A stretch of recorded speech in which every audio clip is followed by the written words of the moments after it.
Truberjevi hiši literature bodo potekala čez celotno leto, vsak drugi torek v mesecu. Začeli bomo mi, se pravi Jernej Kaluža, Aleš Mendiževec, Matej Rudolf.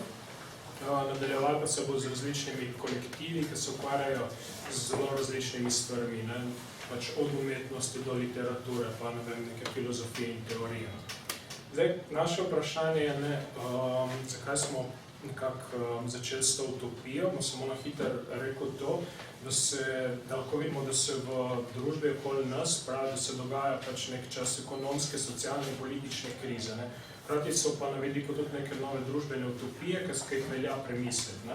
Zdaj, a so te utopije samo vezane na posamezno področje, recimo na področje političnega ali pa na področje umetnosti, ali pa se lahko križajo. Naša ideja je, da bomo preiskali to zadevo. Ali je pač lahko to nekaj kreativnega, če križamo neko utopično misel, recimo v plesu, v filmu, v teoriji, v družbenih gibanjih in tako naprej, oziroma kaj se lahko iz tega na konci izcimi. Danes bomo govorili predvsem o nekih mogoče malo bolj splošnih in teoretskih zadevah, kaj sploh je utopija. Vrteli se bomo načeloma nekako okrog Moorovega dela Utopije, ki je šlo leta 1516.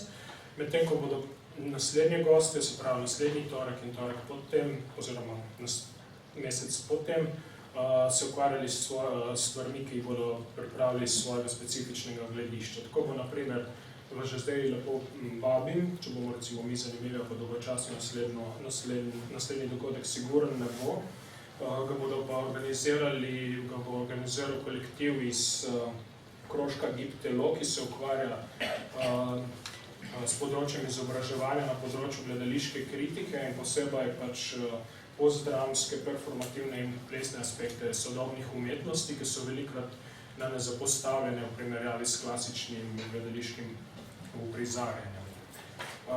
Mislim, da naslov, ki so ga vsi oni izbrali za naslednjič, je Utopija socialne koreografije v času zatona javne sfere. Po tem dogodku bo sodeloval tudi Kuden arhiv in Škratova čitalnica. Oni mislim, da se bodo posvetili predvsem filmu, ker njihova glavna teza je, da je recimo neka utopičnost upisana v sam filmski medij že od samega začetka.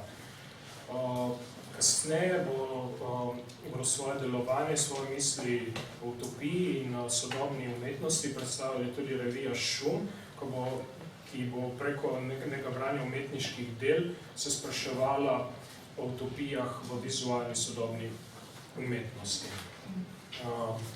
Tukaj zaenkrat pa mogoče le, zakaj utopija, zakaj se nam je zdel ta cikl, zakaj smo naslovili ta cikl tako, kot smo ga, in zakaj se postavljamo ta vprašanje. Čist nek tak splošen koncept utopije, v bistvu to, kar mi predstavljamo tukaj, je recimo, da nekako začetki zgodovine in podobne stvari, medtem ko nadaljevanja bo nekako tematizirala utopijo glede na področje, glede na specifične prakse, ki se to pač pojavlja in bo to zato tudi neke variacije v samem tem konceptu, se zaradi tega tudi konec koncev bo zanimivo se splača poredno celo serijo potem spremljati. Ampak utopija nasploh, to, kar bomo mi danes govorili, je nekako vezana na neko družbeno tematiko, neko politično filozofijo, nekaj podobnega kakor, nekako se mi zdi, da je utopija nekaj, kar se mi zdi, oziroma nekaj, kar ne bi vsi poznali, neka taka beseda, ki je zelo domača vsem. Konec koncev se mi zdi, da tudi večina ljudi ve, pač, da je Thomas More napisal utopijo že nekje okoli 16. stoletja, kot je ljudi rekel, 1516, se mi zdi neka taka zelo prisotna in zelo samoumevna zadeva. Tudi teoretiki, recimo, se nekako zelo radi nanašajo utopijo, ampak tudi teoretiki se mi zdi, da je nekako podobno kot pri nekem splošnem razumevanju utopije, da je pač to neka splošna predstava, ki lahko nekako pišeš na dvema besedama, to je utopija, nek idealen prostor, ki pa verjetno ne obstaja, oziroma ni čisto jasno, kako bi lahko kaj takšnega obstajalo, če je ideal. Tudi teoretiki se mi zdi, da pogosto so nekako na tej ravni, recimo, po kakšni marksistični kritiki utopije, utopičnega socializma, nekako, kjer se so zoprestavili utopijo pa znanost, je nekako ta utopija dobila ta negativen predznak, nekaj, kar je pač idealno, preprosto se ne more tega realizirati. Potem malo kasneje se mi zdi, da je tudi prišlo do nekaj malo bolj afirmativnega pogleda na ta koncept, na utopijo, kot nekaj, ki ni toliko povezano z nekim idealnim, ampak z nečem, ker lahko obstoječemu pokaže neko alternativo, da to, kar se zdaj dogaja, ni nujno ali pa samoumevno samo po sebi, ampak utopija lahko tudi igra neko vlogo, to, da nas premakne iz te sedanjosti, da si sploh zamišljamo nekaj, kar bi bilo drugače, kot pa je, kot obstoji. In mi nekako bi tukaj probali glih iz te splošnosti izhajati, oziroma nekako iz tega splošnega razumevanja utopije in prek zgodovine, prek različnih teorij, ki bomo tudi predstavili, in na koncu prek malo konkretne analize Thomasa Morea, njegova dela utopije, probali glih premisliti, kaj točno je utopija, kako lahko recimo danes mislimo o utopiji po, recimo danes, ki je čas krize kapitalizma, ekonomska kriza in tako naprej, pa tudi recimo v kontekstu krize marksizma, socializma, komunizma, po tistih po 50., 60. in 70. letih, ki so nekako se to odvijali, potem, kar nekateri pravijo konec velikih idej. Kako skratka v tem kontekstu, v krizi kapitalizma, po teh velikih ideologijah, če pač tako nekako naivno rečemo, kako zdaj misliti utopijo, kaj bi bila utopija danes za nas. Zdaj skozi to, kako smo mi tu lotili utopije, ne bomo dali neposrednega odgovora, ne bomo glih rekli, utopija je to in to, pomeni, da more to in to in to, ampak se bomo nekako bolj ravno prek tega, da bomo analizirali te teorije in predvsem na koncu prek tega, da se bomo določenih konceptov morove utopije, kot so država, privatna lastnina, zakon in tako naprej, lotili teh pojmov in nekako, ki so še pač danes aktualni in še vedno se te pojme zelo uporablja in prek tega probati nekako odpreti neko drugačno mišljenje, neko možnost, da se tudi tukaj tvori neko drugačno mišljenje, kot pa bi bilo nekako to, kar je, kot neko obstoječe. To nekako ne bi bil pomen tega, zakaj je utopija. No? Aleš je omenil, da bomo začeli z nekimi splošnostmi. Ne? Zdaj se nam je smiselno, da kakorkoli bi za to rabili dosti več časa, za uvod v ta dogodek in uvod v cel cikl vsem predstavimo glavne mislice, glavne ideje glede utopije, kakor so se kazale čez zgodovino. Ne? In jaz bom zdaj tukaj zelo kratek in menda površen, ampak mislim, da boste Aleš in Jernej boste kasneje se dosti bolj konceptualno polotila nekaterih zadev, sicer fragmentirano, ampak upam, da bomo vse na koncu imeli vse neko manjšo celoto, ki bo bolj ali manj razumljiva. Zdaj, sama beseda utopija, prvi uporabi že večkrat omenjen Moore, izhaja iz grščine in pomeni pač nek kraj. Hkrati pa je v grščini ta beseda sozvočna tudi z nekim dobrim, boljšim krajem. Se pravi, da pomeni nek kraj, ki je lahko, neko mesto, ki lahko obstaja, pa ki ne obstaja in je boljše dobro. Se pravi, vprašanje je, ali obstaja nek nemožen, dobri, boljši kraj. Zdaj gre za pojem oziroma koncept, ki je v svojem jedru družben in političen in ima pač konsekvence tako za nek način mišljenja, kot tudi konsekvence na realnem področju, pa ne bo politika, umetnost ali kaj drugega. Aleš je omenil že, da je splošni pojem, ampak ga bomo probali nekako središčiti okoli glavnih nekih mislicev in idej, ki bomo potem elaborirali. Jameson pravi, da je rojstvo moderne utopične misli bilo začeto pač ravno z Moorovim delom utopija, ampak Moore še zdaleč ni prvi, ki si je zamišljal neko boljšo idealno družbo. Jaz bi si celo upal trditi, sicer gre bolj za ugibanje, kot za neko resno argumentacijo, da je neka ideja o boljšem kraju prisotna v mnogih kulturah in različnih časih na različnih koncih sveta. S tem mislim to, da se neka idealna družba kaže, v nekih mitih in legendah, ki prikazujejo nekaj ponavadi, mislim, da nekaj, kar je bilo, se pravi neko zlato obdobje neke civilizacije. Zdaj, kdo pa je, mislim, najpomembnejše za recimo zahodno razumevanje utopije, na katero delo je poznal tudi Moore, pa ga mnogi proučevalci utopij štejejo za začetek, pa je seveda, Platonovo delo o državi. Kot sem rekel, zdaj bom jaz najprej predstavil zelo na hitro, zelo površno glavne ideje teh mislecev, od Platona pa do utopičnih socialistov, Prosil bi pa samo, da ste recimo pozorni na pojme, kot so država, zakoni, hierarhija, družina in lastnina. Ker ko smo mi to raziskovali, se je izkazalo, da so to neki ključni koncepti, ki jih je treba premisliti znotraj polja možnih utopij. Zdaj, Platonova država je zasnovana pač na klasičen platonski dialog, ker Sokrat zastavlja vprašanja in odpira neko temo idealne družbene ureditve. Idealna ureditev za njega je pač predvsem pravična ureditev. Ta idealna družba, ki jo on naslika, je razdeljena na 3 osnovne in hierarhično zasnovane razrede. Na obrtnike, pomočnike in kralje modrece. Ta delitev načeloma izhaja iz Platonovega dojemanja človeka oziroma njegove duše, ki je razdeljena na umni, pogumni in strastni del. Tukaj treba zdaj nekaj omeniti, da v tej koncepciji je prostor tudi za sužnje oziroma prakticirane suženjstva, tako tudi pri moru, ampak zaenkrat se ne bi preveč obesil na ta detalj. Kralji modreci so za Platona filozofi, ki odločajo o javnih zadevah v korist celotne države. Zgolj oni in njihovi pomočniki so vključeni v politiko oziroma odločanje. Cilj se pravi cilj politike, je neko metafizično dobro, ker je dobro vsakega posameznika, dobro države oziroma obče dobro. In institucija države po Platonu je edini možni način, kako doseči dobrobit vsakega posameznika. Pri Platonovi državi sta na tem mestu pomembno vse 2 elementa. Gre za nek komunizem dobrin in javno izobraževanje. Preden lahko rata filozof kralj modrec, mora iti skozi dolg izobraževalni proces, da se lahko potem ta pravilno odloča. Kar se tiče pa nekega posedovanja, luksus in bahanje nista zaželjeno, Platon predvsej bolj stavi na neko etiko in moralnost. In to pa prispeva k blagru države, kateremu so podrejeni tudi vsi ostali vidiki življenja, od umetnosti do družine. Poudariti velja, da pri Platonu družina ni neka osnova družbene strukture, saj v državi za njega ne bi bilo niti zakona, niti porok. Vsi otroci so pri njemu last države in prebivajo v državnih institucijah, ker za njihovo vzgojo ne skrbijo starši. Pač vloga teh je le spočetje in rojstvo otroka. To pa državi.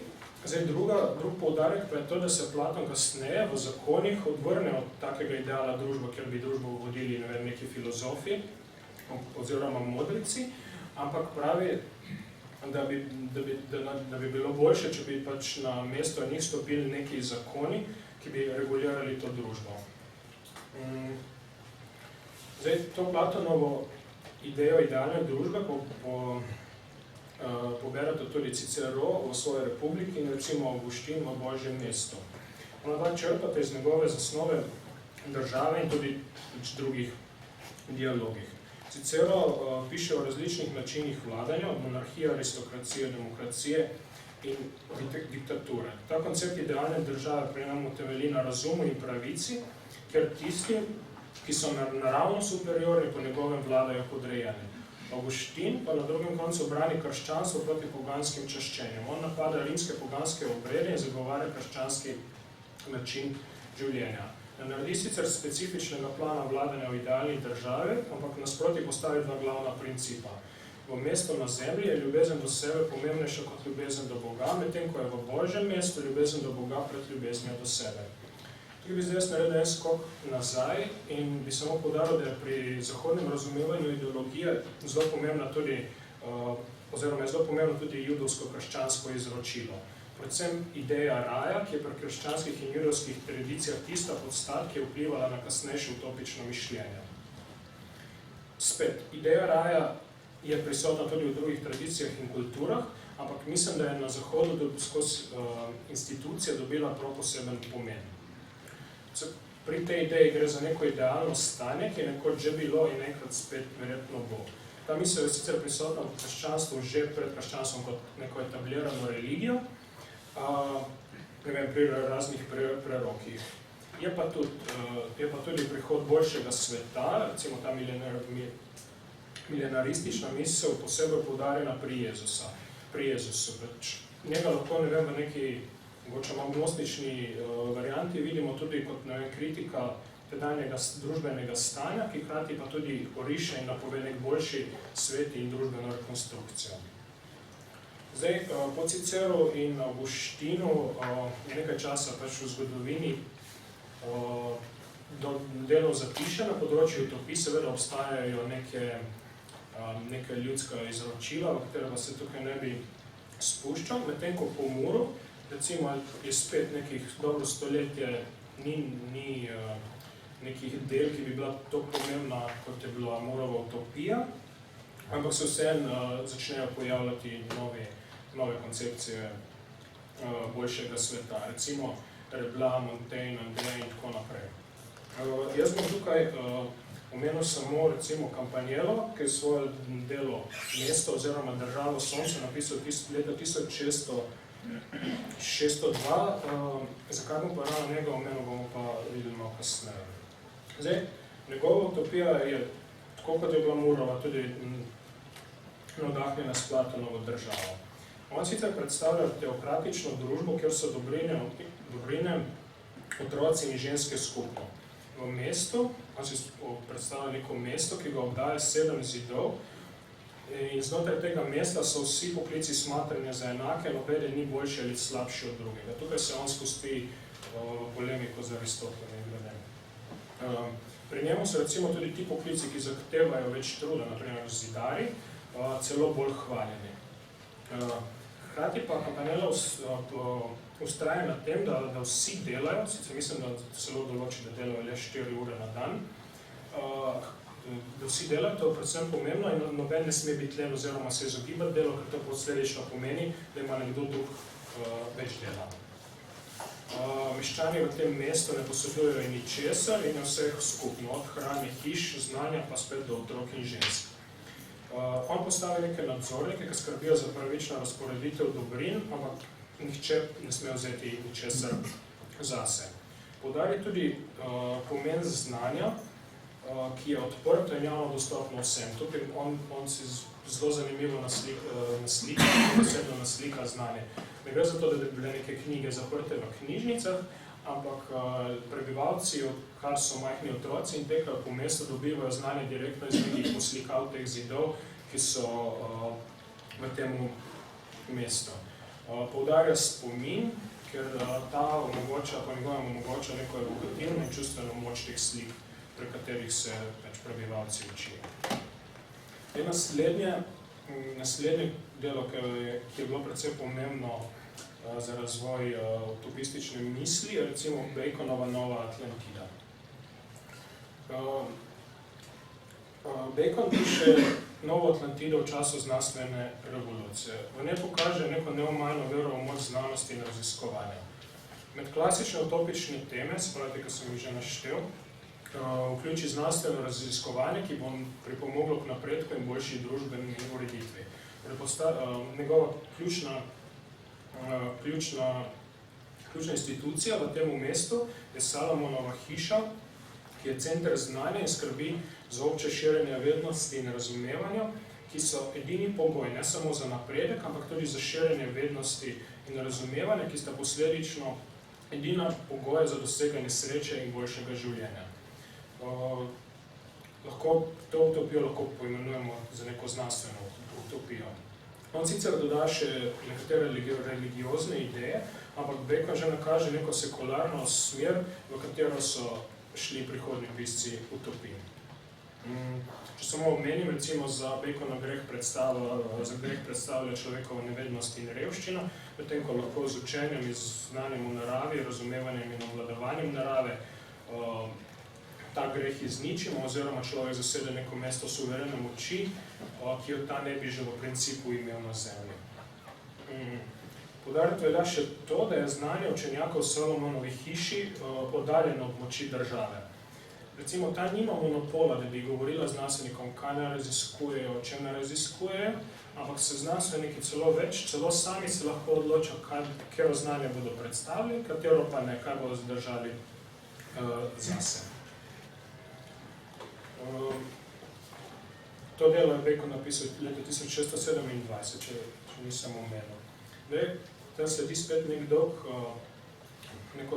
zgodovinski preskok, ki bom pač zaradi časovnih omejitev spustil. In bom se kar pomaknil recimo na prehod iz 18. v 19. stoletje, kot si vemo, pač je ta čas najbolj zaznamovala francoska revolucija. In to ne samo pač na področju nekih političnih sprememb, ampak tudi na intelektualnem področju, oziroma v našem primeru na področju utopistike. Takrat se pojavili tako imenovani utopični socialisti, ta izraz sta skovala Marx in Engels, ki sta sicer videla nek pozitiven prispevek teh avtorjev, se pravi Saint-Simona, Fourierja, Owenova, Goffman, Morlja, ki so sicer opazili nujnost družbene reforme v smeri večjega egalitarizma in spremembe ekonomsko-političnega sistema, ampak tem avtorjem zamerita odsotnost historičnega materializma in zgodovinske vloge delavskega razreda.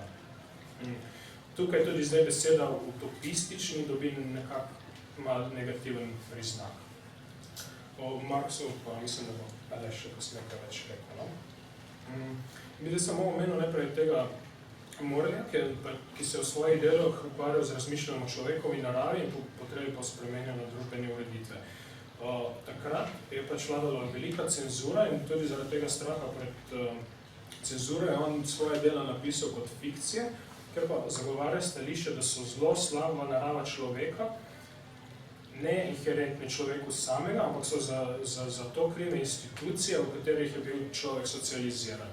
Drugače je po njegovi ideji človek po svoji naravi dober. Največje zlo družbe, ki pa spremeni posameznika, voda je pa obstoj privatne lastnine. V nasprotju z njim, Babeuf ni skrival svojih idej. To ga je na koncu tudi stavil, je bil večkrat v zaporu, je na koncu mu tudi odsekal glavo, je bil pa tudi precej revolucionarno nadahnjen. On je zagovarjal princip enakosti med ljudmi, vlogo močno centralizirane ureditve in obveznost do dela. Sam ni napisal nekega temeljnega dela, izdal je revijo in več člankov in esejev. Njegov neposreden cilj je bilo ustanovitev republike enakih, katero bi v njegovi ideji lahko vzpostavili skozi državni udar. On je bil, recimo, v razliki do Morlja precej bolj revolucionaren. Hitro še o Saint-Simonu in Fourierju. Saint-Simon v razliki z Babeufom ni bil revolucionaren, je hotel družbo spremeniti skozi nek reformizem in postopno izgrajevanje. Svoje ideje sem hotel širiti izključno z govorjeno in pisano besedo in prek svojega zgleda pridobiti ljudi na svojo stran. Nekako je zagovarjal močno državno ureditev, ker pa je glavno vodilo bilo znanje. To pa je nekako prihajalo iz nekih posvetovalnih teles filozofov in znanstvenikov, ter izvršnega telesa, ki ga bi vodili razni dobri industrialci in različni strokovnjaki. On ne govori o skupni lastnini in razdeljevanju dobrin po potrebah, ampak govori po sposobnost. Ampak govori o tem, da bi mogli ljudem dobrine deliti glede na njihove sposobnosti, saj po njegovem so vsi ljudje v temelju različni. Kljub temu pa dodaja to, da obstaja neka temeljna enakost med spoloma. Omenim je še to, da med svojo idealno ureditev tudi on vključi religijo oziroma neko novo krščanstvo, ki je v vlogi nekega družbenega voditeljstva. Zdaj, ta njegova misel je pomembno vplivala tudi na kasnejše zagovornike tehnokracije in na katere socialistične mislice. Jaz bom zdaj počas zaključil, ampak mogoče bolj kot zanimivost bi omenil tle še Fouriera, ki je hotel oblikovati nek sistem družbe, ki bi spodbujala pošteno, srečo in razvoj človekovih potencialov. Njegova ideja je precej, se meni se zdela malo bizarno, se trdi, da je odkril notranje zakone človeka, ti zakoni naj bi delovali po nekih Newtonovih principih, ampak da ti delujejo v ljudeh in med ljudmi. Človeka naj bi obvladalo 12 strasti, ki skupaj tvorijo harmonični impuls, kateremu inherentno stremijo vsi ljudje. civilizacijo on vidi le kot oviro pri doseganju popolnosti. Po njegovem bi morali vsem strastem omogočiti svobodno izražanje, kar bi na to ljudi vodilo k združevanju in skupnemu delovanju v dobro posameznika in vseh v skupnosti. Mislim, da je tle on, ne vem, jaz ga nisem tako podrobno bral, ampak mi je tako precej blizu nekemu New Agerskemu dojemanju človeka, ampak lahko da se motim.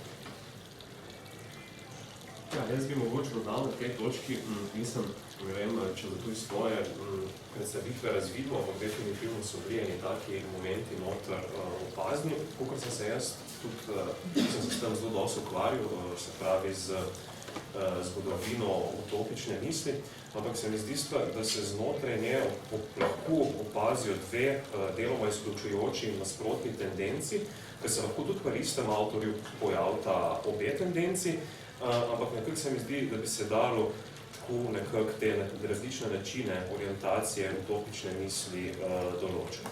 Na eni strani imamo, zdaj bom govoril zelo splošnem, neko idejo, ki jo mogoče najbolj enostavno prikaže ta Platonova ideja filozofa, vladarja, kralja, modreca, oziroma kakorkoli to imenujemo.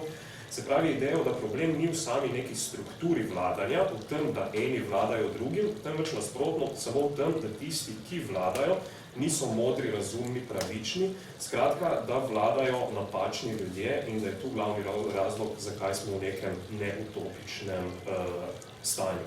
Recimo, dober in tudi zelo skrajen primer je tu Campanella, ki v njegovem utopičnem mestu Sonca, v tem mestu vlada diktator, oziroma drugo ime zanje veliki metafizik, ki je izjemen po svojem znanju o vseh stvareh. Pri vodenju države pa mu asistirajo predstavniki moči, razuma in ljubezni. Njegova funkcija je voljena in dosmrtna. Preneha pa, če se pojavi večji genij, ki je potem izvoljen. Se pravi, tukaj je kukor ta genij je kot neka matica in kukor se pojavi nekdo pametnejši, se zamenja in tu je nekako pogoj te idealne družbe. Se pravi, zdaj tu spet zelo grobo rečeno, velja, da so tovrstne teorije manj nagnjene k nekemu abstraktnemu kritiziranju države, religije ali pa nekih drugih struktur gospodstva, temveč nasprotno glavni problem vidijo v neki napačni vsebini tistega, kar vlada. V ozadju se pravi, obstaja neka implicitna ideja, da je nekako naravno, da vlada razum in da moramo težiti k temu stanju, in da v končni fazi vladavina razuma sploh ni vladavina v tem slabem smislu, da je nekdo podjarmljen nekomu drugemu, se je pravzaprav slediti razumu enostavno edino racionalno in edino smiselno tudi stališča posameznika. In tudi se mi zdi, zdaj ni važno na tej ravni, ali rečemo temu razum, resnica, ampak se mi zdi, da na nek način ta logika doseže nek vrhunec pri Kantu, Hegelu, nemškem idealizmu, se pravi, kjer se tu pokaže, da pač na nek način sledenje pravzaprav ne pomeni podjarmljenosti v tem slabem smislu, na kar se veže tudi koncepti nasilja in tako naprej. Na drugi strani, od te nasprotna ideja, pa se mi zdi ta tendenca, ki teži k neki popolni ukinitvi vsake oblike vladavine, vsake oblike hierarhije. Tu velja neko prepričanje, da je oblast čist nepotrebna in da je možno namesto nje uvesti nekakšno harmonijo, se pravi skladnost med različnimi deli, ki stopajo v medsebojne odnose, niso pa v nekem hierarhičnem razmerju, oziroma so ti deli na neki isti družbeni deli, so vsi na isti ravni. Se pravi, če imamo neko tako harmonijo, kjer vse poteka na tak način, ne rabimo nobenega odločevalca, nobenega razsodnika, vladarja v tem klasičnem pomenu besede. In zanimivo je, da dosti teh utopičnih mislecev potem zavrača besedo vladar in govorijo o besedah organizator, koordinator in tako naprej. In ta besedna zamenjava se mi ne zdi čist neka malenkostna gesta. Se mi zdi, da v teh predstavah utopije je že predpostavljeno, da mi živimo v neki idealni, utopični družbi. In če živimo v taki družbi, je se pravi nepotrebna neka pastoralna oblast razuma, ki bi nas usmerjala, ker je pač popolnost na nek način že dosežena, ne gre za to, da bi mogli težiti k tej popolnosti.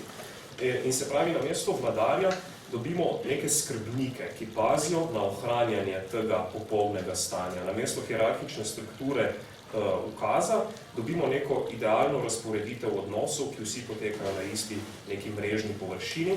V končni fazi pa dobimo tudi neki ideal sistema, ki deluje nekako samo od sebe. Se pravi, sistem, ker ne rabi vladarja in sam sebe perpetuira in tudi ne potrebuje nikakršnih zakonov, nikakršnega skrbnika. Ne.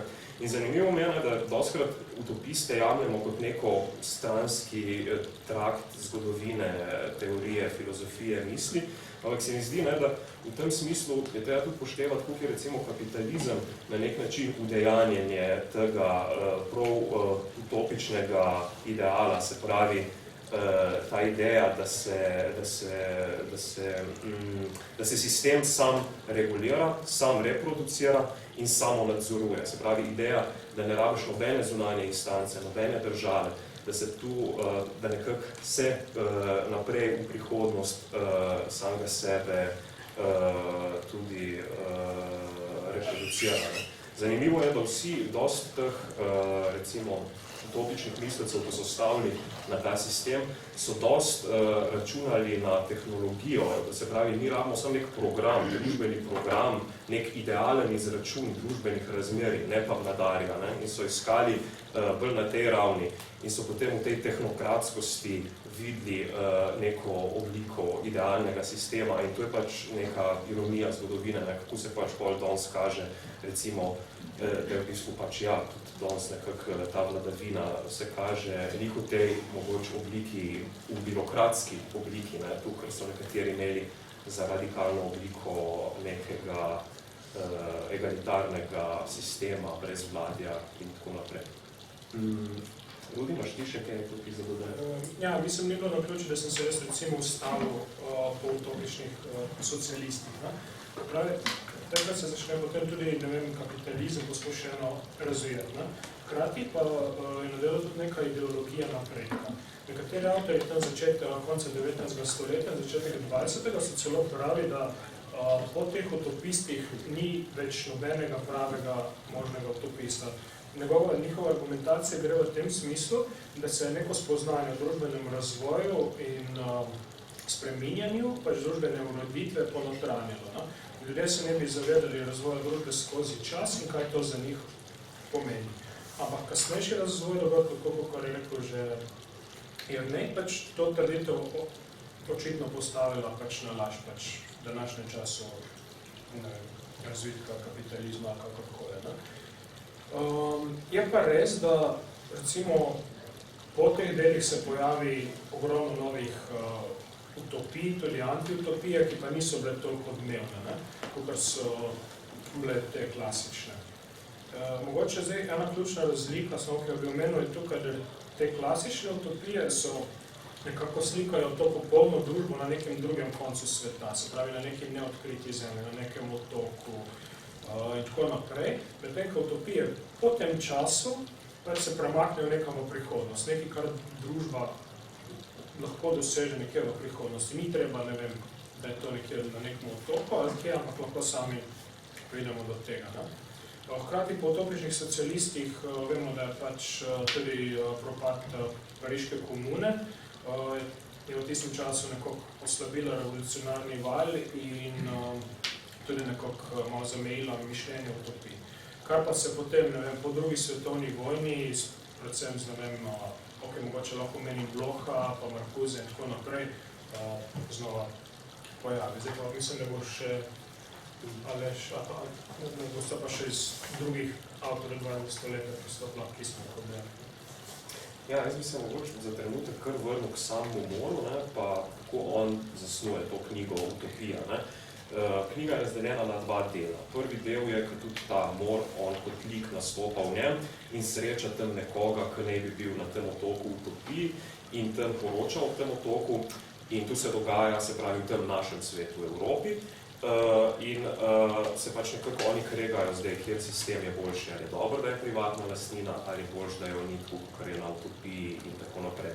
Pol v drugem delu knjige pa sledi bolj podroben oris, kakšen je družben sistem na tem otoku utopija.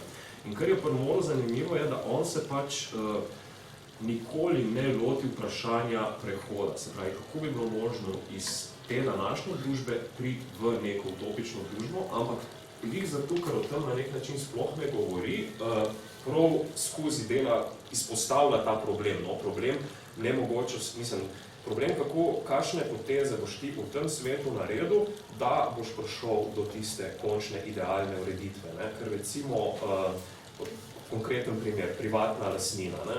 In potem reče ta Hitodej, ja, na utopiji ni privatne lastnine, medtem, ko More reče, dobro, ampak če bi mi tu naredili zdaj v današnjem sistemu, bi tu sam pomenilo, da bi se ljudje polenili. Se pravi, vprašanje je, katere točno stvari narediti, da kje začeti delati spremembe, ki bodo pripeljale k temu idealnemu stanju. No, zanimivo je pa tudi, kako so, se pravi, če gledamo, kako je bila Morova knjiga, ne, ki je, se pravi, izpostavila ta problem prehoda v idealno družbo, kako je bila percipirana v različnih trenutkih zgodovine. Ne. In če zdaj izberemo recimo 3, se pravi, čas izdaje knjige, sama Morova lastna sedanjost, socialistični čas prvega prevoda utopije v slovenščino, mislim, da je to leta 1958, in pa drugi prevod v slovenščino, se pravi, iz leta 2014. In ful je zanimivo opazovati, kako v vsakem različnem času v utopijo nekako preslikavamo te na nek način predsodke lastnega časa. Ne. Tudi More sam, on, če gledaste ta utopična družba, je polna enih elementov, ki so nekako povezani s srednjeveškim družbenim modelom, se pravi, zavrača vlogo religije, skolastike, rigidnega prava, ampak po drugi strani se pa zdi, da nekako idealizira obrtništvo, kolektivizem, pa nek proizvodni primitivizem, kar je tu nekako zaznal kot problem te njegovi realnosti porajajočega se zgodnega kapitalizma. Vojn Milič, ki je Morovo utopijo umestil in kontekstualiziral v odnosu do jugoslovanskega socializma 50-ih let, pa mislim, da ni on tukaj neka izjema, ampak nasploh je recimo v marksističnih interpretacijah tu zelo pogosta intenca, da se recimo Mora in ostale socialiste, kot je prej rekel že Matej, jemlje kot neke predhodnike oziroma še ne, da niso bi še zmožni misliti tistega, kar je mislil, kar sta pa zmeraj mislila Marx in Engels, če tudi so nekako nakazovali na točno iste probleme. In pač, kar se mi je zdaj meni zanimivo, je bilo pač primerjati, kako je pa zdaj ta predgovor iz leta 2014 oziroma 2015, ne vem točno, kaj je v tem predgovoru izpostavljenega, ne, ki ga je napisal Dunkom. In kar sem opazil, sta bile 3 stvari. Prvič, on zavrne idejo, da je utopija že nek dosežen ideal v sedanjosti. To bi bilo zanj neko življenje v laži oziroma kakor ameriški sen ali pa uresničen socializem. Po drugi strani zavrača tudi nek popoln kriticizem, ki je tako značilen za današnji čas, ki privede do razočarjanja nad tem, da prihodnost nikdar ne prispe in da se alternativa nikoli ne uresniči. Tretja točka je pa tudi, da zavrača neko revolucionarno naivnost, se pravi neko idejo, da je mogoče spremeniti vse zdaj, da ni nobenih omejitev in tako naprej. In tu, vsaj jaz recimo, se mi zdi, da je možno opaziti pri dostih, ne vem, toliko sodobnih mislecih, recimo mislecih druge polovice 20. stoletja, recimo Jameson, Deleuze in Guattarijo in podobno. Na eno strani imamo to idejo neke vse požirajoče moči kapitalistične sedanjosti, ki vsako spremembo apropriira v namene lastnega opolnomočenja in ko podaljšuje to svojo sedanjost v neskončnost neke postzgodovinske prihodnosti. Na drugi strani pa imamo idejo kritika tovrstne radikalne kritičnosti, ki v vsakem izhodu vidi zgolj neko novo ujetost in se zato nujno zateka v cinizem, ironijo in nemočno vzvišenost nad lastnim časom. Ampak v čem konkretno je problem radikalne kritike vsega in kako funkcionira njeno navidez nenavadno ujemanje s konstantnim nekritičnim revolucioniranjem vsega, ki vedno znova spodleti? Kako se lahko skratka skladata nasproti nekega skrajnega negativizma in skrajnega optimizma? Zdi se mi, da je skupna podlaga obojega določeno perspektivično pozicioniranje, ki si zase domišlja, da je izuzeto iz tukaj in zdaj. Na eni strani imamo recimo stereotipno rečeno podobo nekega navdušenega aktivista, ki misli, da je neodvisno od umeščenosti v specifično situacijo možno vse, na drugi strani pa podobo radikalnega kritika, vsega, ki misli, da je njegova kritika povsem zunanja, torej nezamejena z možnostmi zamišljanja, ki jih določa današnji čas. Jameson recimo govori, da je ta kritik, moderni intelektualec, figura, ki pravzaprav predpostavlja neko vsenavzočnost napake in pač išče te napake in sebe pozicionira kot kritika in da gre tukaj za neko, da se pač ta podoba intelektualca ujame s podobo neke specifične kapitalizmu prilagojene subjektivnosti z občutjem izoliranega posameznika, ki je pač nekako čist neodvisen od zunanjosti. In pač kot neodvisen, ločen individuum je edini, ki ima pravo idejo, resnico, ki lahko v konkurenčnem boju na svobodnem trgu idej svojo vseobsegajočo kritiko premaga ali preseže vse resnice drugih ljudi. In zanimivo je, kako se zdaj ta podoba, vsaj ta Jamesonova kritika, tega kritika, ki se gre ta konkurenčen boj med različnimi kritikami sistema. Čist mimogrede zanimivo je, da tudi Marx in Engels recimo v kritikah prav utopičnih socialistov pogostokrat uporabljata take zelo konkurenčne izraze, recimo, da je treba jih osmešiti ali pa celo spraviti ob kredit. Se mi zdi taka zanimiva dikcija, se pravi, tudi znotraj teoretskih bojev, kako prihaja do te konkurenčnosti.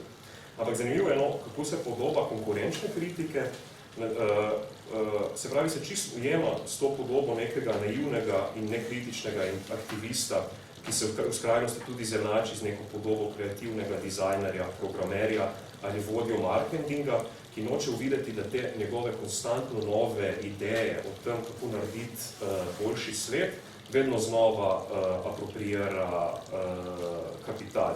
Se pravi, konkurenčnost ideje, rešitve družbe, konkurenčnost na ravni kritike, nekako oboje je apropriirano s strani sistema.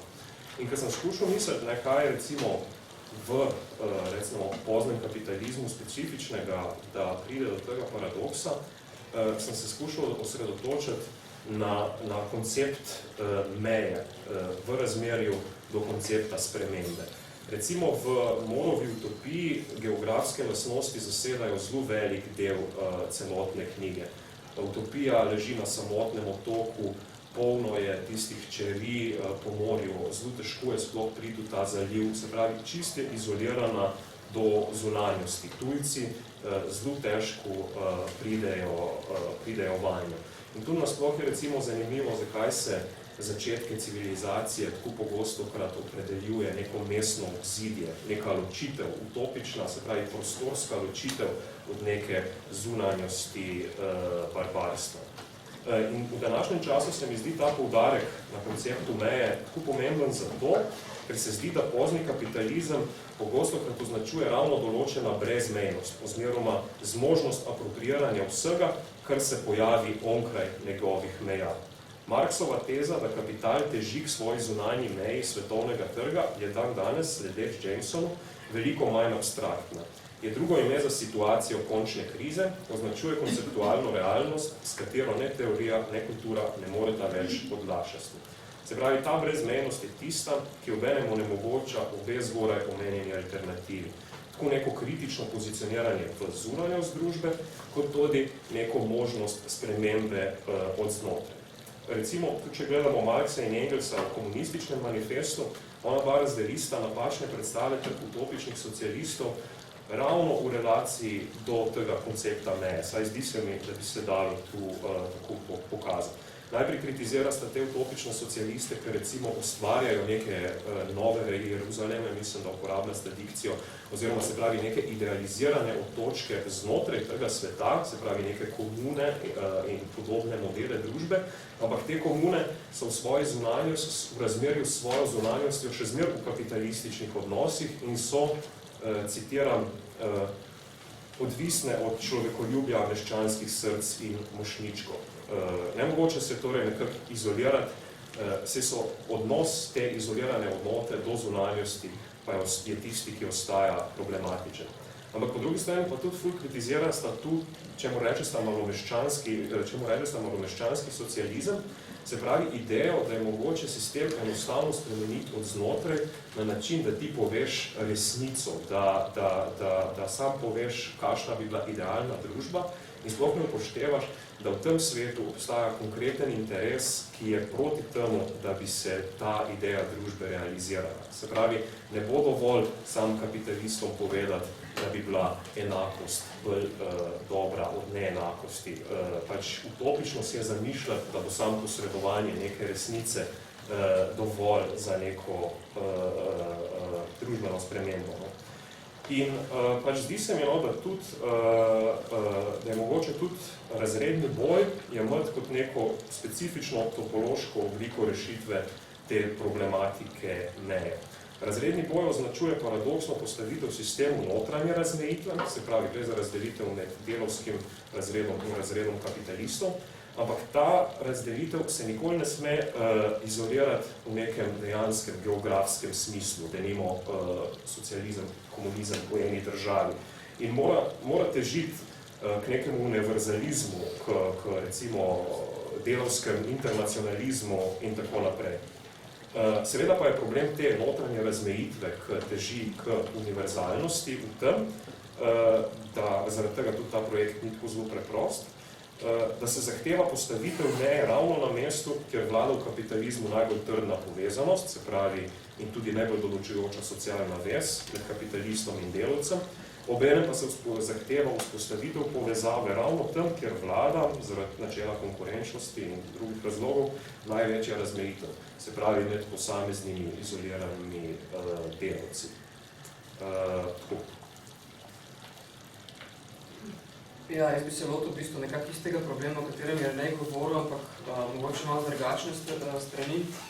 Z neko teorijo, ki se bolj ukvarja s problemom prostora, kako je prostor razporejen, kako je povezan med sabo in kako vpliva konec koncev na čas, ki je neka, se mi zdi, bolj ključna dimenzija v tem aspektu, na ki ga je pač ne predstavil v tem vidiku Marxa in Engelsa, tudi druga branja seveda, in se mi zdi, da tudi različna branja oziroma branja Marxa in Engelsa skozi recimo privilegiranje prostora nad časom lahko tudi nekako gre oziroma se nekako da najde to tudi tam. Ampak kakorkoli, mene zanima glih to, če bi nekako ta topološki paradoks, ki ga je ne omenil, nekako razporedil oziroma pomnožil v sami sedanjosti, v tej vseobsegajoči določujočnosti sedanjosti, ki je ne mislim, da omenil. Skratka, to brezmennost, kako lahko ta topološki paradoks, skratka to, da imamo prostor nekako razmejen, da ni razmejen samo na dva dela, ampak da razmejimo prostor na več različnih delov. Kako bi lahko v sami sedanjosti, skratka razparcelirati ta prostor v istem času, ne da bi to bili različni časovi v tem prostoru, ampak da bi nekako isti prostor vseboval različne mesta oziroma različne prostore.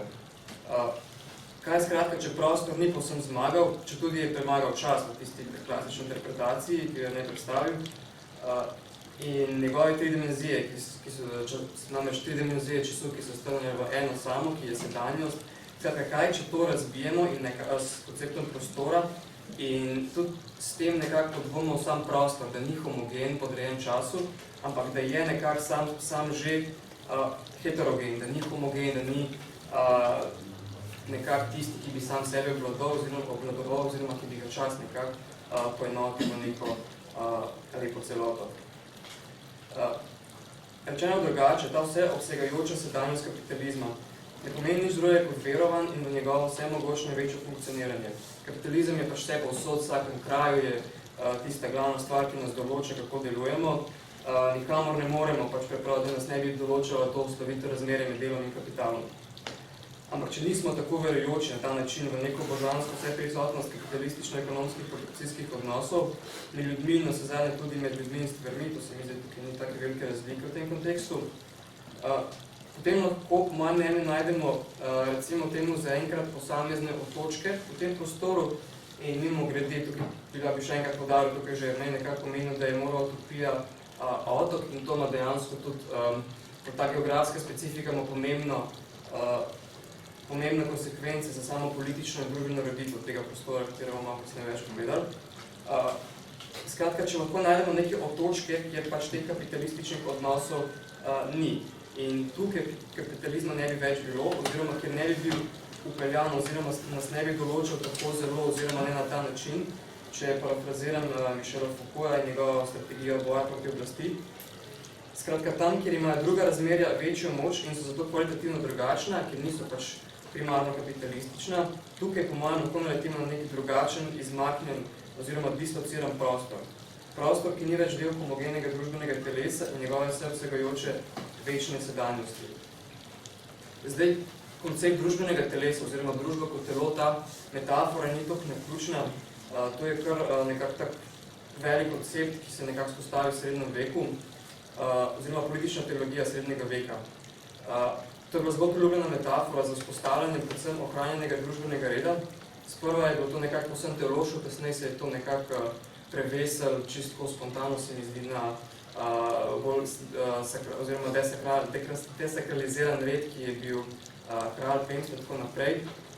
To družbeno telo je pa nekako ni bilo čisto tako preprosto. Ne obstaja tukaj nek del, ki ni bil enak vsem ostalim, to je pa seveda glava, ki je pač nek specifičen del telesa, ki nekako zagotavlja homogenost celotnega telesa, da je pač nekako uskladil, da se ne dogaja nerazumske stvari, nekako je ta naravna enotnost, ki poganja telo.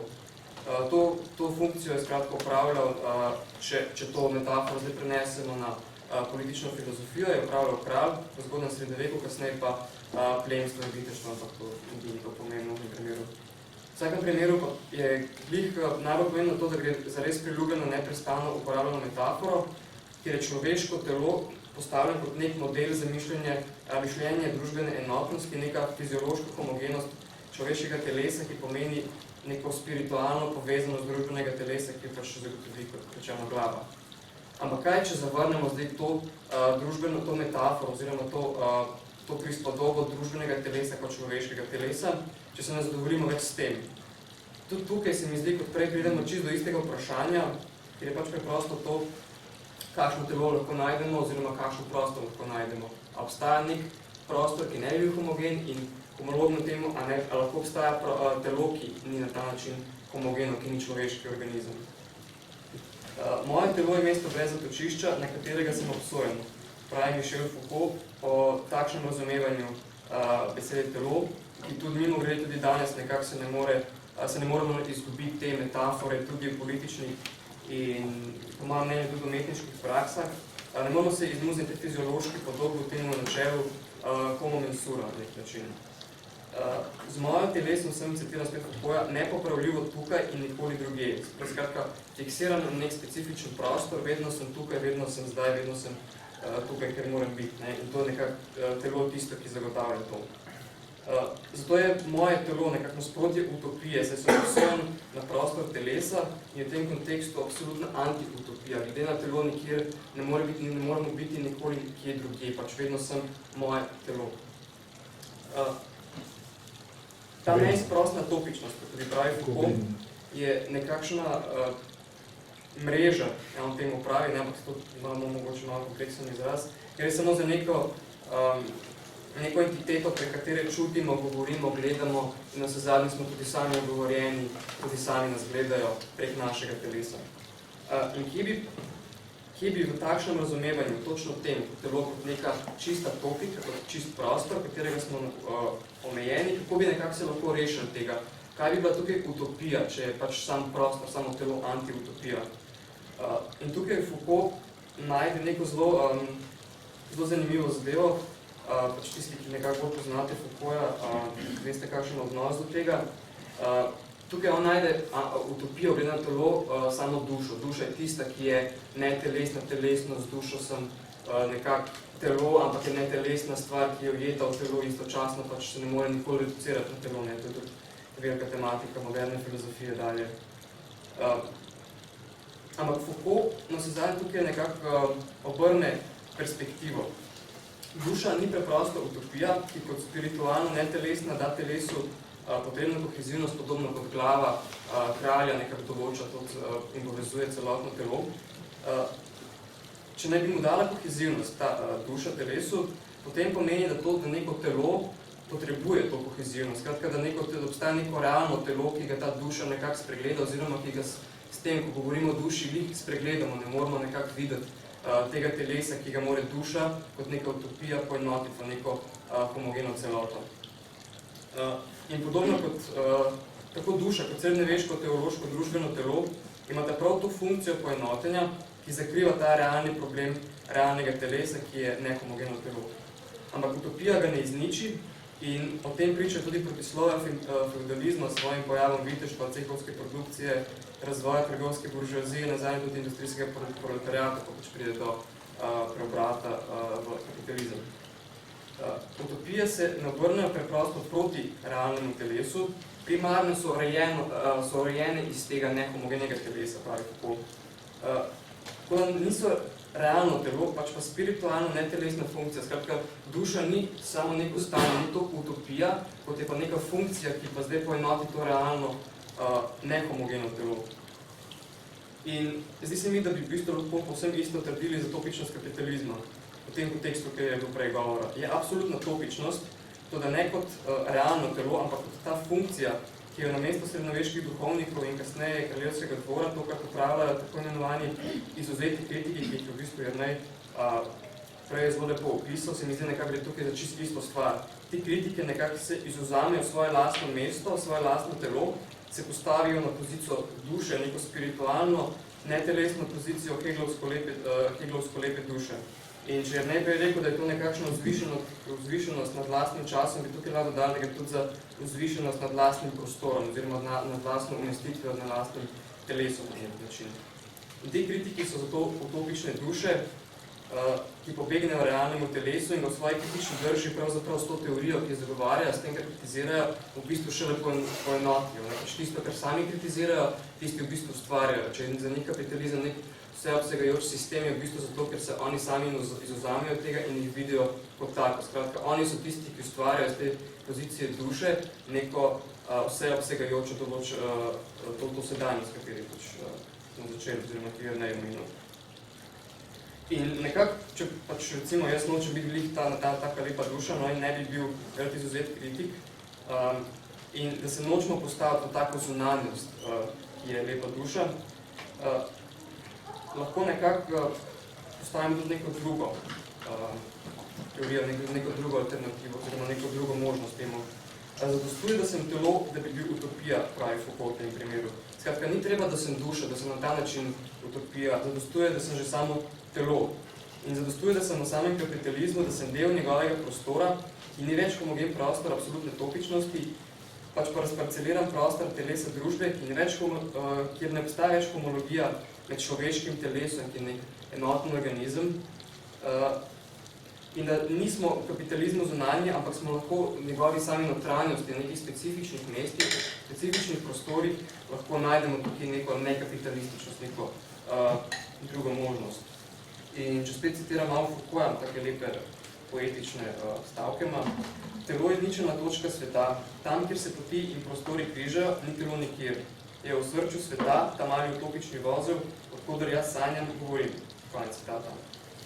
Skratka, lepa duša je napačna rešitev in napačna rešitev je ta izuzet kritik, saj temeljujeta prav to, proti čemu se bojujeta, izvršujeta to poenotujočo funkcijo, ki jo z vsebino kritike v bistvu sama zavračata.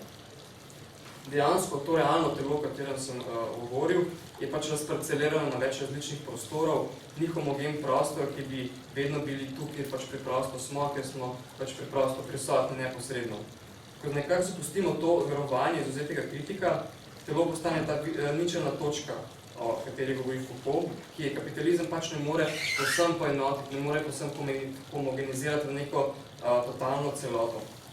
Iz tega vidika je tudi zanimivo, da tudi Foucault menja, da stari Grki v bistvu sploh niso stari Grki, ki pač niso bili kapitalistični, niso poznali v bistvu besede za telo, utopija pač ni primarno telo, utopija je vezana na neprostor, kot je Matej na začetku spomenul. In so v bistvu niso poznali besede za telo, ki bi bil kot nek homogeno telo, kot nek organizem, ki se potem pojavil bolj v neveški znanosti. So pa poznali besedo, ki je recimo, da je nekako telo v smislu kadavra, skratka kot neko mrtvo telo, kot neko truplo, ki v bistvu ni več organizem, ki bi povezal vse te različne organe, različne ude, ampak je način razpadajoče telo, ki je na nek način razparcelirano, ni več te enotnosti, ki jo nekako tvori življenje. Tudi recimo zanimiv primer, v bistvu mogoče še bolj zanimiv je primer tukaj Foucault, ki je nekako naznoro za ta primer maske. Zdaj, kaj pomeni maska, kaj je nekako zamaskirano telo? Gre za operacijo, s katero je telo iztrgano iz svojega lastnega prostora in projicirano v nek drug prostor. To ta projekcija ne pomeni iluzije pred skrivajočim telesom v ozadju, ne pomeni skratka da imamo dve telesi, da smo enkrat zamaskirali, smo neke maškare, potem pa damo pač dol ta ličila, neke druge obleke in smo potem nekako golo telo, tako pač smo mi. Ampak gre v bistvu za povsem dve različni telesi, gre za eno telo, ki je takšno, in drugo telo, ki je takšno.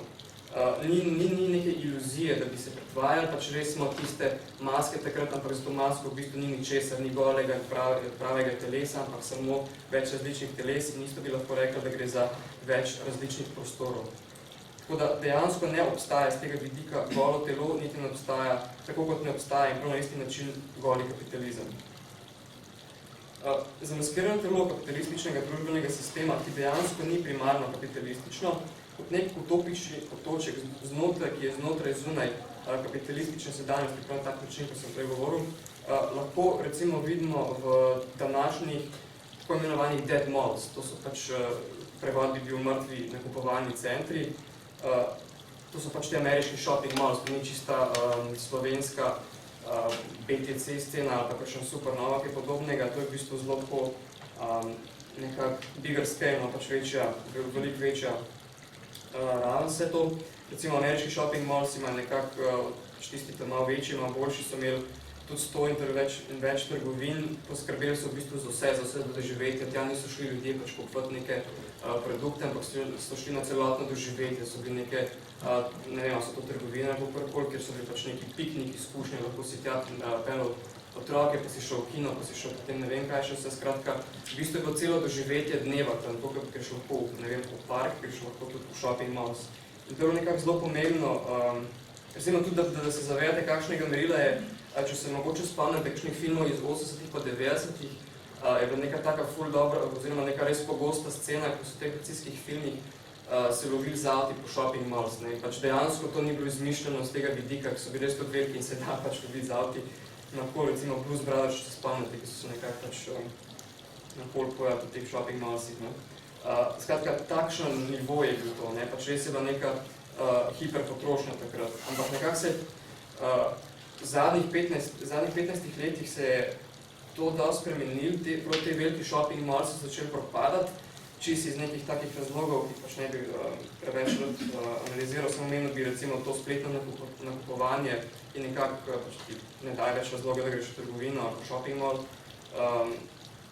Predmestje so izgubljali nekako populacijo, ni bilo več toliko ljudi, ki bi živeli v predmestih, kar je bilo pomembno, ker na shopping malls so pač nekako, to je bila nekako ciljna publika. Potem japijevski način življenja je nekako tudi nekaj, kar se je razvil in je nekako podpiral drugačen način življenja, bolj neka specializirana potrošnja in tako naprej. Skratka, rezultat vsega tega, da so začele te shopping malls, dead malls, tako imenovani, začeli propadati, so bili neki ogromni zapuščeni kompleksi, ki je kazali na to, ki so na začetku kazali na nek res ta uspeh kapitalizma, te njegove hiperprodukcije in kako nekako vse lepo laufa, ki se kapitalizem je konec koncev nekako zagotavljal celo doživetje, celo življenje za tisti vikend, ki so pač šli v shopping mall. Ampak skratka, to je propadlo, in iz vidika tega lepe duše kapitalizma, tisti, ki se izvzamejo nekako vidijo kapitalizem vse povsod, pač to ostane samo neka mrtva stavba in potem nekako samo spreminjajo neke druge javne namernosti oziroma neke stavbe, ki imajo druge javne namernosti, kot so šole, knjižnice in parki, ne vem kaj še vse. Ampak če pogledamo nekako drugačno to, da ne vidimo te absolutne topičnosti in vidimo tukaj, lahko vidimo v bistvu nekaj povsem drugega, neke take utopične otočke, kjer so na teh praznih mestih začne neko povsem novo življenje. Recimo, zanimivo je to, da se tisti, ki so na začetku hodili, ki so pač bili deležni te izkušnje shopping mallsov v 90-ih in 80-ih, nekateri še zdaj hodijo tja, čeprav je zapuščeno in prazno in pač noben nič ne prodaja tam, glih zato, da nekako se zmenijo s prijatelji in imajo še vedno te izkušnje, te socializacije. Ne. Po drugi strani se pa tudi seveda pač marsikaj naseli tam, pač brezdomci pridejo, nek primer je bil, kjer se tja začela skrivati trupla pač nekega serijskega morilca, pač ni lih za ista linija, ampak vsaka marsikaj se tam dogaja, ne. Ljudje se naselijo, začnejo neko, kakor temu pravi, samoniklo kulturo, ampak lih to nekako se mi zdi, da dokazuje, da je lahko v samih prostorih, kjer vidimo kapitalizem ali pa odsotnost kapitalizma, nekaj, kar je pač neuspeh, lahko vidimo v bistvu tudi neko drugo plat, kjer se v bistvu začne neka povsem drugačna kultura, neka samonikla, ki ne vemo, kaj se dogaja, kaj vse se lahko noter pojavi. Lahko se pojavi v bistvu tudi nekaj zelo take stvari, ki verjetno nobeno niso bili všeč, nek tak low-life kriminal in podobne stvari, ampak poanta je res predvsem v tem, da je to nek drug prostor kapitalizmu, ker se pa lahko mogoče razvije tudi kaj drugega kot kakšen tak low-life, ki ga potem ima. Ja, mislim, da zdaj smo pred četrtim oziroma zadnjim delom, ker smo nekako dali ta uvod pa na te nekako zgodovinske tematike skozi. Zadnji del bi bil pa namenjen prav konkretno temu, kako je utopija, kako je morala utopija funkcionira kot sistem, recimo, kako pa tudi nekatere različne druge utopije, no, kako je to umišljeno kot sistem. Pa mogoče bi na tej točki ne bi še odprli vprašanje, ampak če vam mogoče kdo kakšno hitro vprašanje ali pa še raje komentar kot vprašanje, ko bi smo ne bi odgovarjali. Mene zanima, je bilo pri Slovencih kakšen utopist, v tem smislu, če je bil kak filozof utopist, ne, Ja, je bil, ja. Razen tega, ki ga poznamo vsi, ne, Kardelj, ne, Jaz poznam Ivana Tavčarja. Ja, pa lahko je. Ja, lahko. Med filozofiji se nihče ne deklarira. Moje ime je Leda Pagon in sem zaslužila za neki utopičnih in utopističnih knjig na Slovenskem. Tudi za Zadnjega mora. In Smolnikar je pomenil. Je bil en župnik v Kamniku, že v koncu 19. stoletja v komuno v Ameriko in je poskušal organizirati po Ovnovem zgledu eno komuno. Nihče ga ni nikoli proučeval, so pa našli v Washingtonski knjižnici nekaj njegovih listin. To že dolga leta se trudimo, da bi našla kakšna študentja, da bi došlo tega človeka raziskati. Ker se ve samo, da je z eno rdečo rusico hodil okrog po Kamniku in potem iz Kamnika prišel nekako v Ameriko in tam se priključil nekim sledilcem Ovnovih idej. To je edini tak praktičen, da rečem, praktičen primer utopika. 4000 Tavčarjev štejejo literarne utopije, ne filozofske.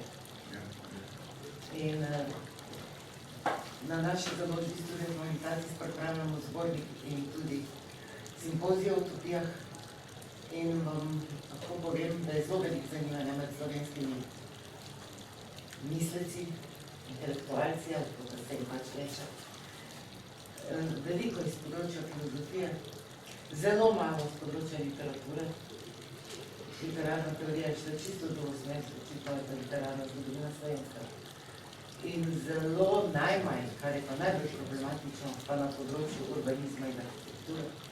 Čeprav je ta klasičen neprostor utopij najbolj organiziran prostor, kjerkoli, kadarkoli.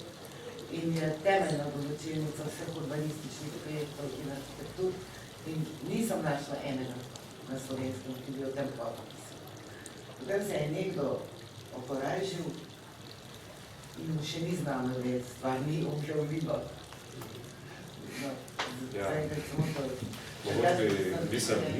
Nismo omenili, da je pač ta zadnji prevod utopije, cel ta kontekst je tak, da je ta Dunkombov predgovor je kot nek nagovor k temu, da začnemo mi vsi skupaj razmišljati o utopijah. Se pravi, da je del tega prehoda v utopičnost tudi sam pogovor o utopijah, nekako tako bi jaz rekel.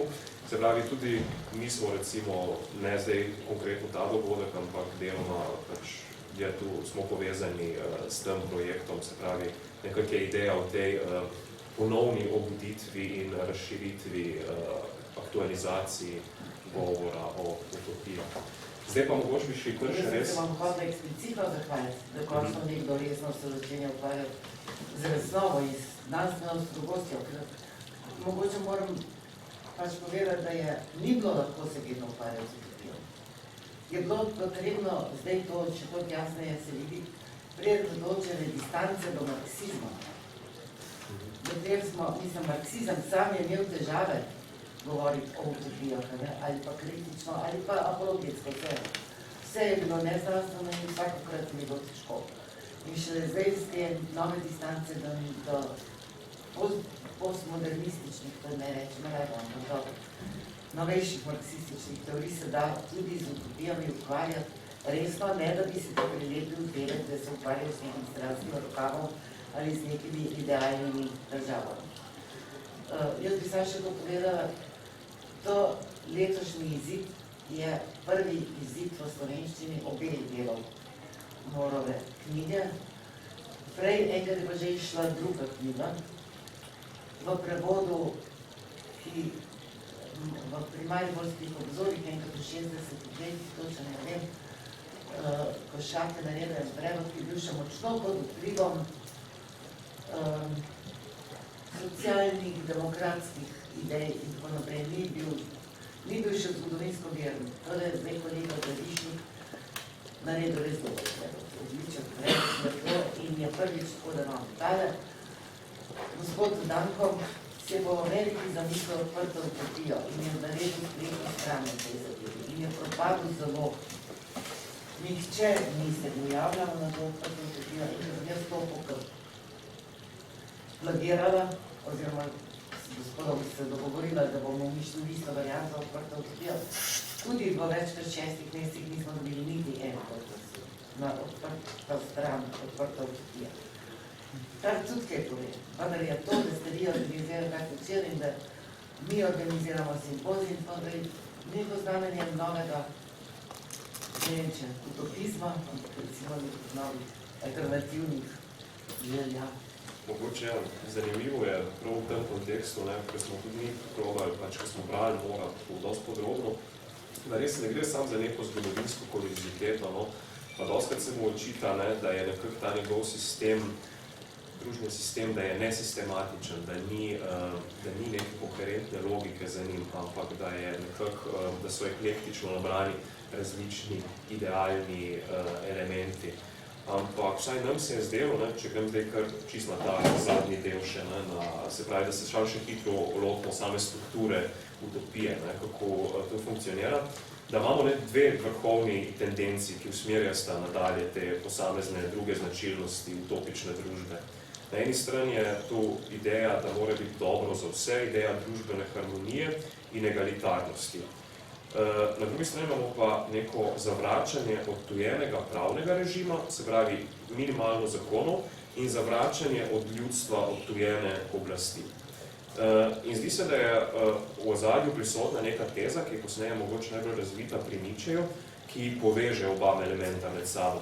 Se pravi ideja, da je zakon vselej vsiljen strani močnejšega in vselej skuša v bistvu zakon utrditi in še intenzivirati oblastna razmerja med vladajočimi in vladami. V harmonični skupnosti so torej načeloma, čeprav pri moru nekih zakonov ne, so načeloma zakoni nepotrebni. Če citiram, utopici pa mislijo, da ko pogodbeno zvezo lahko domesti naravna človeška skupnost, da ljudi lepše in trdneje od pogodb povezujejo dobra volja, srce pa krepkeje od besed. Ampak v zgodovini filozofije obstaja še neka druga, tej ravno nasprotna tradicija razlage nastanka zakona, v kateri velja, da zakon nastane iz nekega skupnega interesa medsebojno enakih, ki želijo preprečiti, da bi se nekdo okoristil in s tem postal neenak. Ampak tu pride do nekega paradoksa, ker zakaj bi v neki harmonični naravni skupnosti, ki je egalitarna ravno zato, ker v njej ni zakonov, sploh uvajali zakon.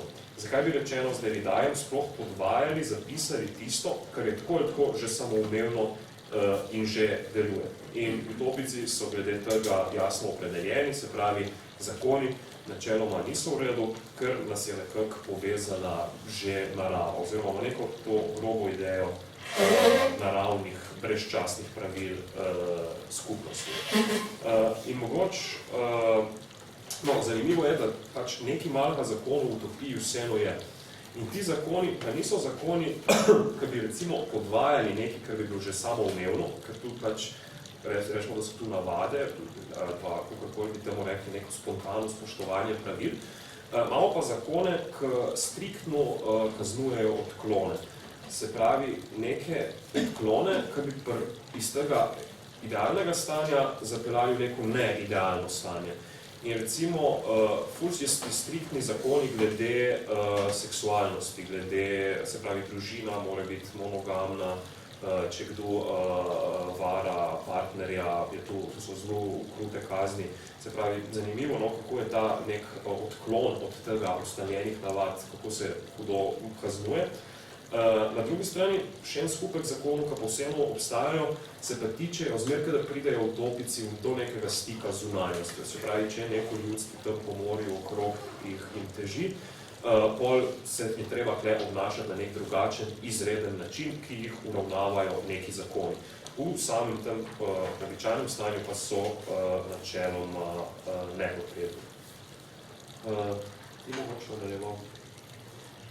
Ja, zanimivo je veliko za to, zakaj so bili te zakoni, zakaj so potrebni, zakaj ne, zakaj so tako malo številčni, zakaj so neka taka naravna harmonija, ki nekako deluje po nekih pravilih, ki niso v bistvu napisane pravila, ampak neformalno delujejo v sami tej praksi prebivalcev utopije.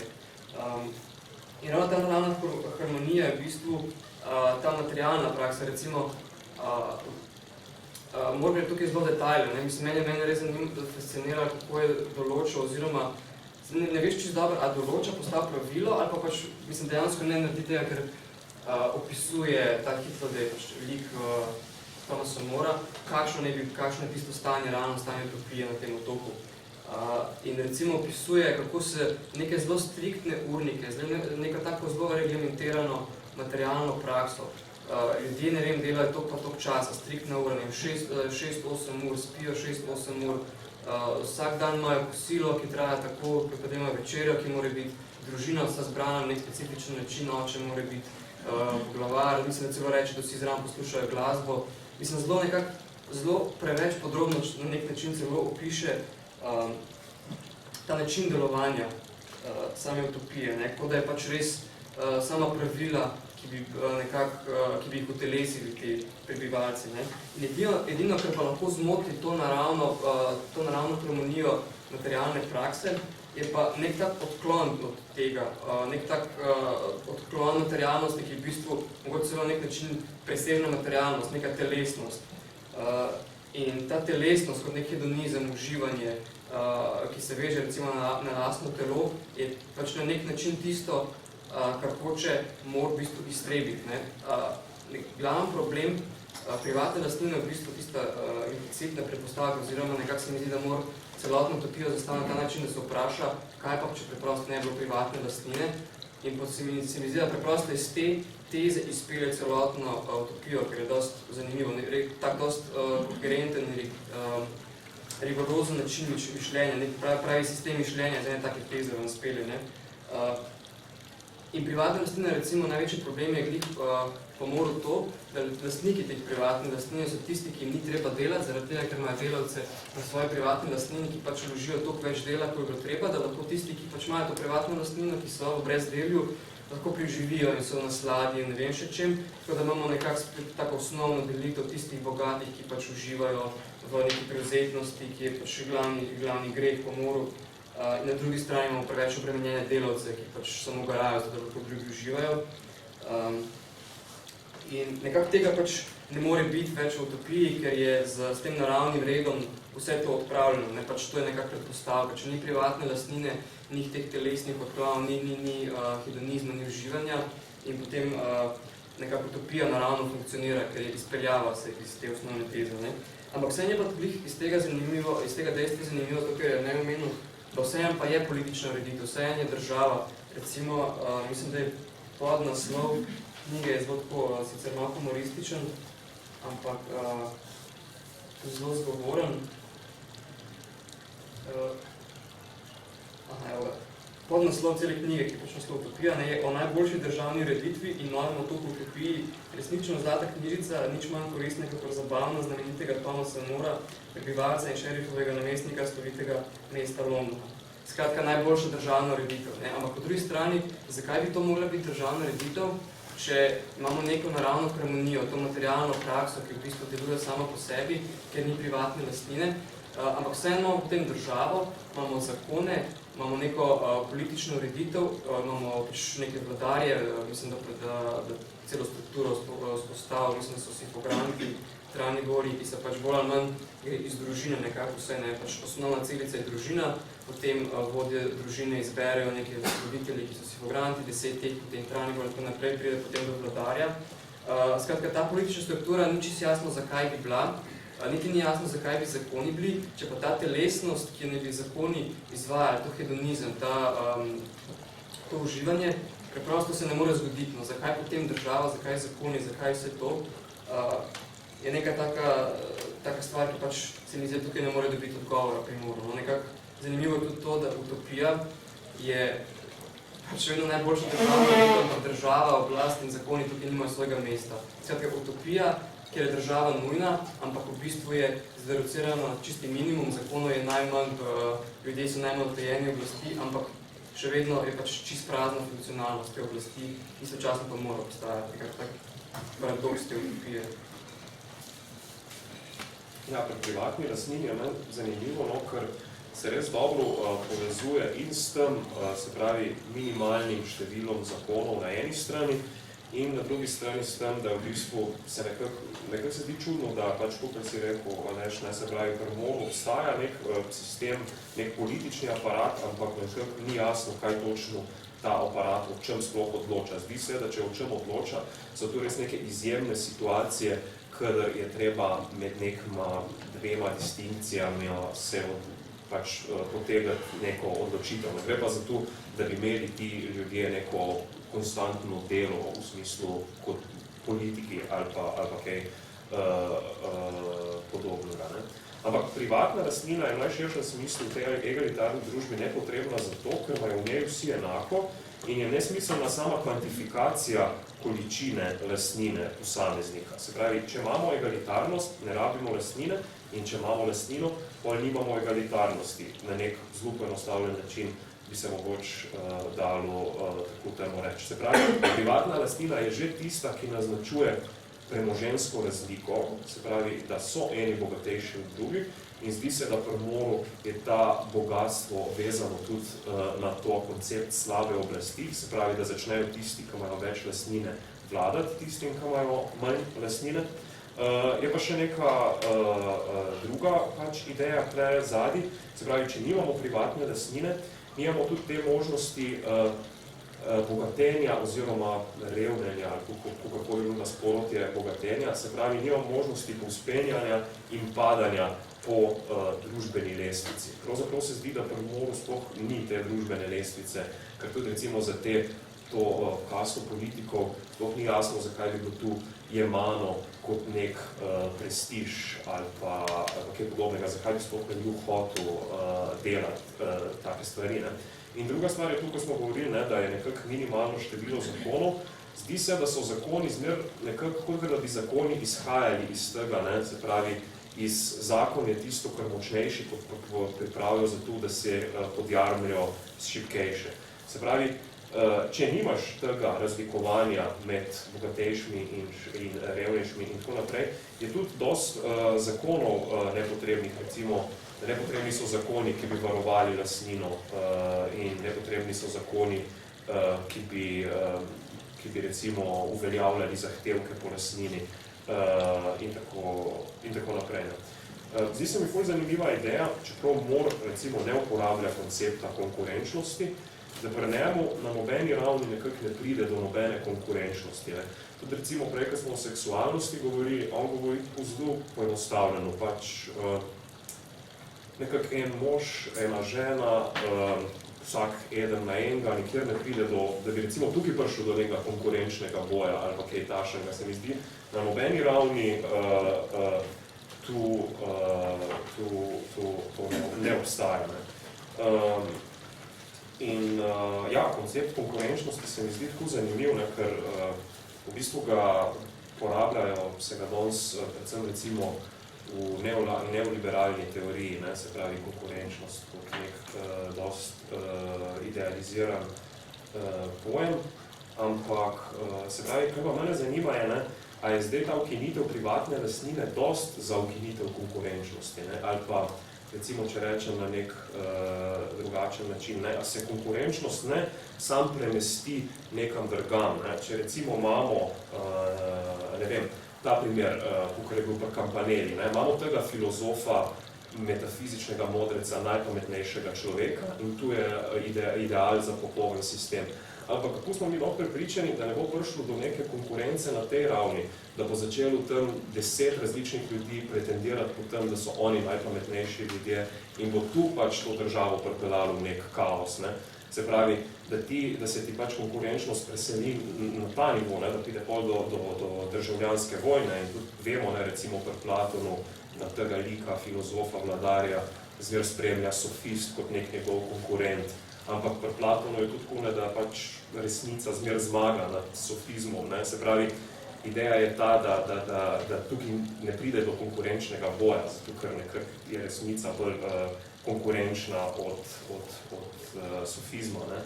Ampak tudi tako, ne, če recimo vzamem marksistično idejo, ne, ki je recimo marksistično zelo v nekem splošnem smislu, se pravi, ne proizvajati za trg, ampak proizvajati glede na potrebe ljudi. Se pravi, konkurenčnosti na trgu ni več, ampak kako smo mi lahko sigurni, da se konkurenčnost ne premesti v partijo ali pa v ta politični organ, ki določa, kako ga že imenujemo, v ta organ, ki določa, kaj pa so zdaj človeške potrebe, ne. Se pravi, a se je res možno v tej konkurenčnosti povsem znebiti, ali se ne zmer sam premesti na nek drug nivo in tam pač pol pride do nekih bojev in do razgradnje te harmonične družbe.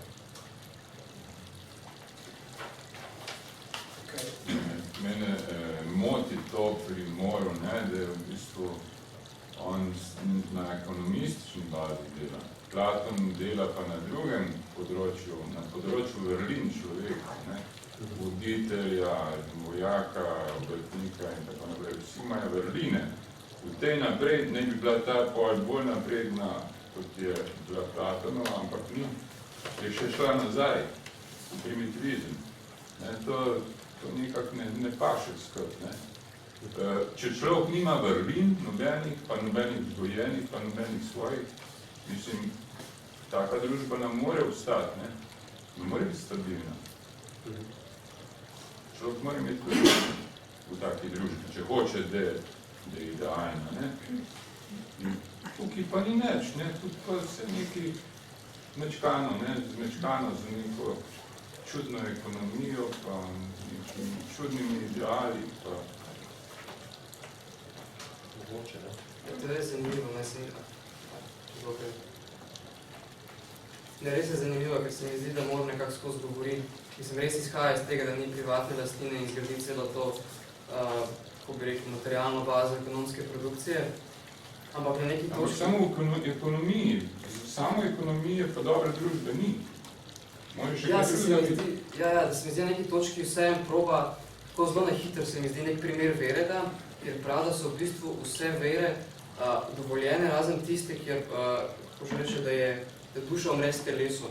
Skratka, nekako še vedno noče verjeti v neko telo, v neko telesno, zaradi tega, ker ta naravni harmonični sistem deluje sam od sebe in ta materialna produkcija, ta ekonomska produkcija je v bistvu na neki točki se mi zdi zelo implicitno premalo podrejena temu, kar on pravi, kulturno-intelektualno življenje. Zdaj na neki točki reče, da je država utopija usmerjena v to, da zagotavlja srečno vsakega prebivalca. Pa se srečnost je v bistvu tukaj zelo neka taka... Kako je srečni, že nimajo vrlin? Tukaj se mi zdi nekako predpostavljati, no? Tukaj upelje to nekako, da morajo ljudje nekako razumsko živeti, naravno živeti, ki je razumsko življenje in potem tukaj ostane, ne? In tukaj pač nekako ja razum, niso pa vrlina, kako bi rekel, ne vem kaj. Ne vem, kak človek bo sam razumski, mora biti čustven, ne? Mora biti tudi povezal s srcem in z z dejanji, ne pa samo z nekim razumom, ne. To je čisto zlagano, ne. Taka družba je propadla, taka mora biti. Se je ni, je pač utopija. Alo, je sam. Zelo zanimivo mi je, ker ne bom znanstven, ne bom bolj umetniški, upam, da mi gospa Pagon ne bo zamerila, ampak zame je utopija skozi tesno povezana s konceptom pač smrti, s pojmom smrti, ali z dejstvom smrti, kot tisti ne kraj, on kraj, ki nas vse čaka. Pač to je za posameznika je dejstvo, da bo umrl pač jasna reč.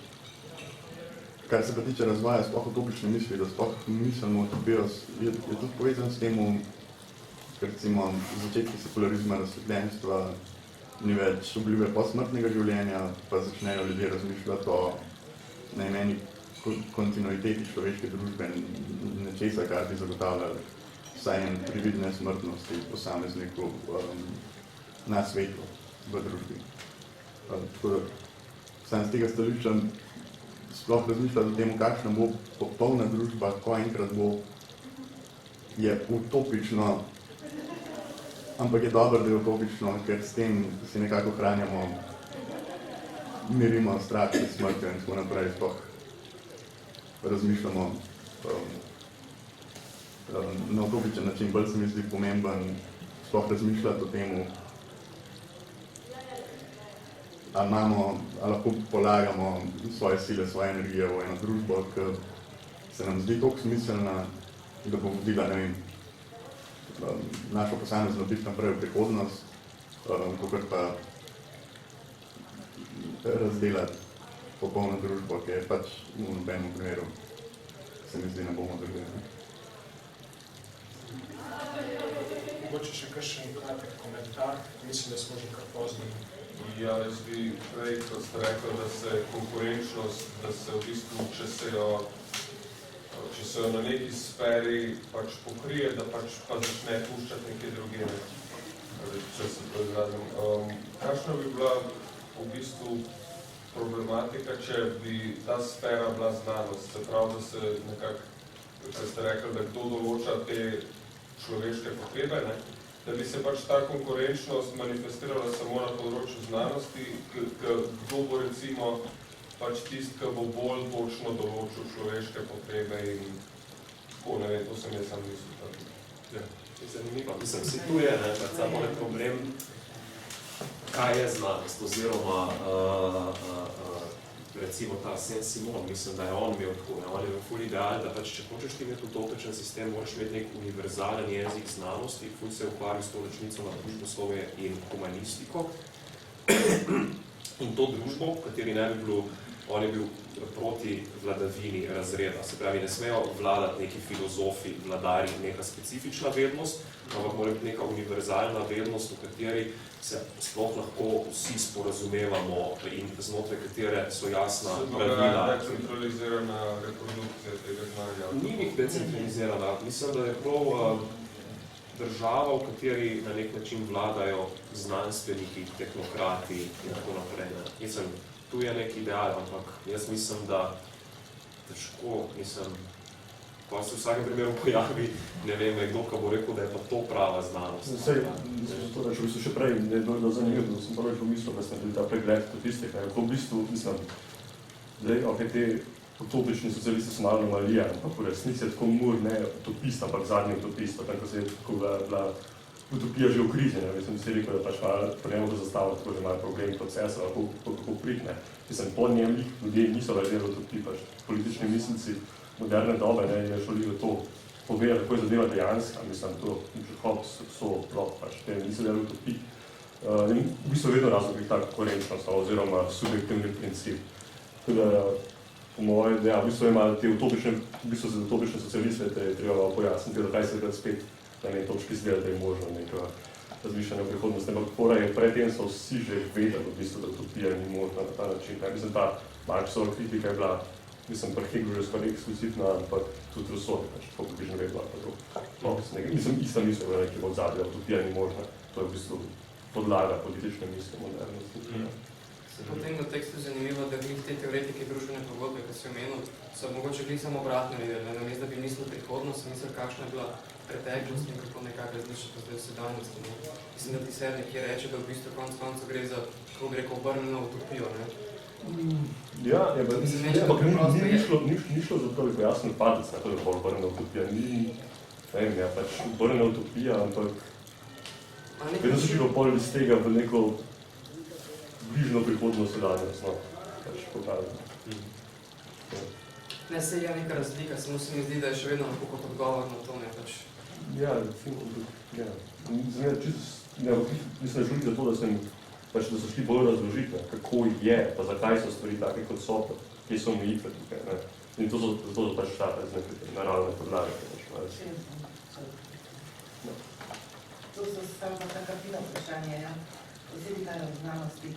Ampak jaz bi se rekla, da je eno je to, kar je mi zelo všeč, da se resno ukvarjate z utopijami, drugo pa to, da te ljudi ni treba čisto resno imati. Thomas More je bil en duhovit, sarkastičen gospod, ki ga je treba gledati v kontekstu njegove družbe. On je bil star državni uradnik, on se je lahko norca delal v državo.